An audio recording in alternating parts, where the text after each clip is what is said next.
Te saatatte tuntea mut mun menestyskirjoista parisuhdekuntoon insesmilla sekä taistelupaskaa näin mestarikaalijana. Mua mutta te olette etuovi. Mä en tarkoita etuovi. Teillä on Suomen parhain pulkkailija opettamassa. Pulkkailussa tärkeintä on tietysti itse pulkka. Tässä vaiheessa voitte heittää kaiken menemään, sillä ja näitä ostaessa kannattaa olla hyvin varovainen, sillä tää on oikein.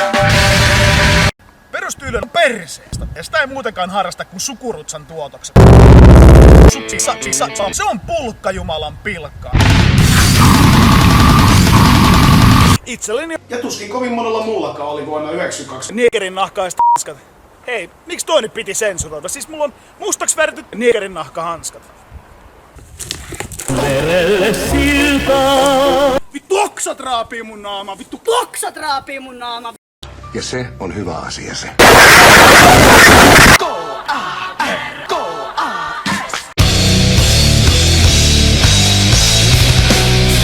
Rampe vei kerran pulkan mäkkiin ja tarjosi sille globaalisen energiajuomaa ja 3 pizzaa. Minä löin kaatanan kanssa vetoon.